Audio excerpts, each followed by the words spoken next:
Muita gente fala que o São Paulo, na Revolução, na guerra, tomou conta daquele clube que pertencia aos alemães. Não foi bem assim.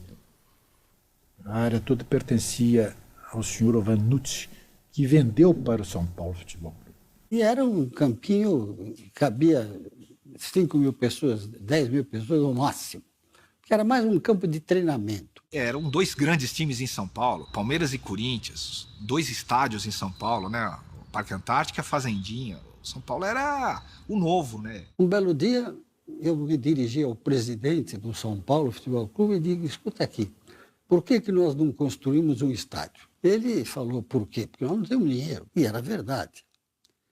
Porém, eu disse a ele, mas o dinheiro tem que vir do sócio, do torcedor. Porque se nós admitirmos a ideia da possibilidade de construir um estádio, você não tem a dúvida que tem milhares de São Paulinos que vão aderir. Muita gente pensa que a venda do Canindé foi o começo do Morumbi. A venda do Canindé serviu para pagar as dívidas do São Paulo Futebol Clube. E o Morumbi foi lançado praticamente sem dinheiro, com a venda de ideias. E nos anos 50 começa com Cícero Pompeu Toledo e tal, e a turma lá, a desenvolver o projeto do Morumbi.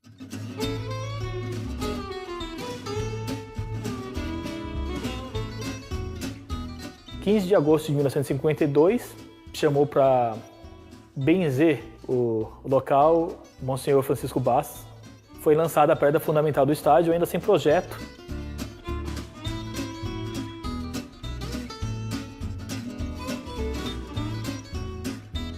E é claro que para fazê-lo, havia que sacrificar alguma coisa. E o que se sacrificou foi o time de futebol. Vocês vão ver o talento que vocês estão contratando. E os vizinhos diziam assim, o grande, jogando pelas beiradas, o grande foi canhoteiro.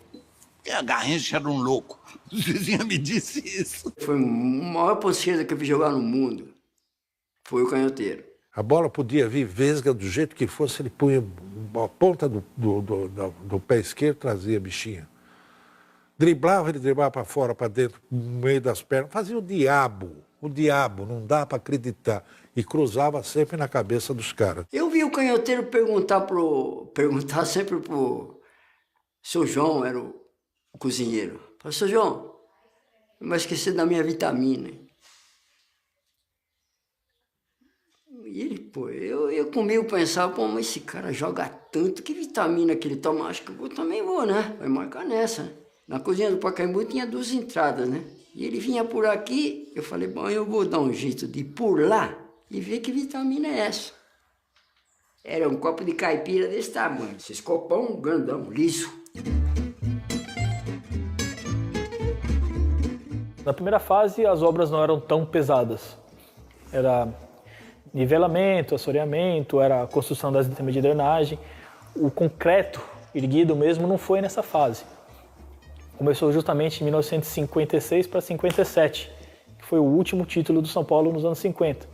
A partir daí é que os discursos rarearam, porque ou é jogador ou é concreto. Havia muita gente que nem admitia a ideia de pensar tirar um dinheiro do estádio para fazer futebol. E o meu grande trabalho era convencer o São Paulino. Quando a coisa não ia bem, o futebol não ia bem, mas vamos ter paciência, temos que chegar lá.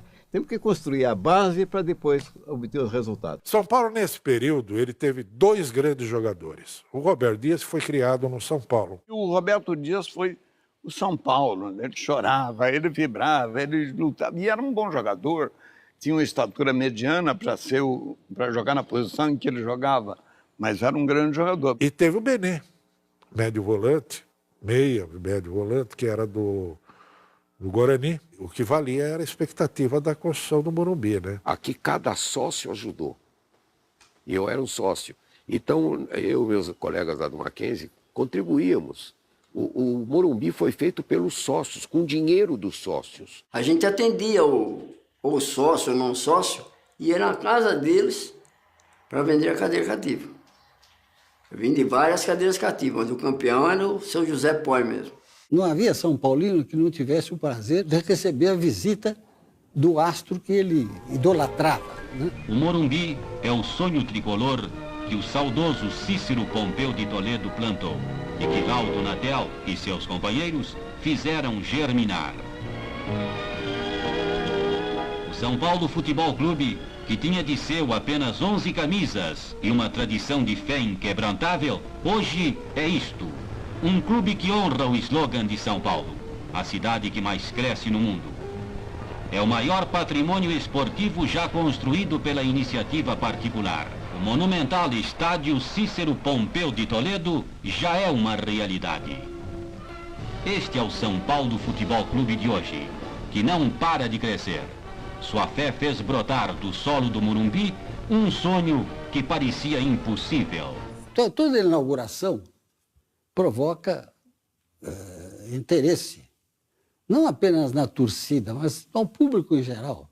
Porque inaugurava-se o melhor e o maior estádio de São Paulo. Esse dia foi um dia de glória, inauguração do Morumbi.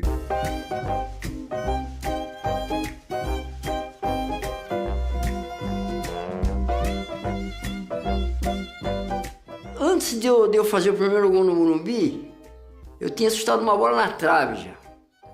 Aí comigo, isso me lembro perfeitamente. Falei, hoje não é meu dia, mano.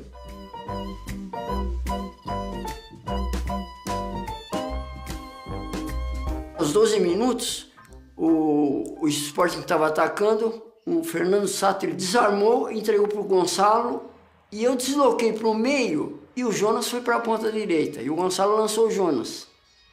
E o Jonas caprichou no cruzamento, e eu subi na frente do Gino Orlando e fiz o gol. E como foi um meio mergulho, a imprensa já saiu logo na semana seguinte falando, não, agora não é mais gol de mergulho, é gol de peixinho. Quando você fala São Paulo, você associa o Morumbi. Por exemplo, se o São Paulo tivesse que sair daqui hoje, ia criar uma crise de identidade brutal, porque não vai ser mais o São Paulo do Morumbi. Um estádio que, como diziam na época da construção, era para ser do tamanho do sonho do São Paulo, do tamanho do sonho do São Paulino. Eu acho que foi o melhor investimento naquela época, um sonho que parecia absurdo. Eu acho que foi a melhor coisa que o São Paulino fez. Todos estão sempre aqui comigo, torcendo por esse clube, por esse time, por esse estádio, que nós transformamos sempre no campo dos sonhos. Você não imagina, quando eu chego perto do Morumbi, a satisfação que a gente tem. São coisas indescritíveis, sabe? É difícil você pôr para fora o que você sente.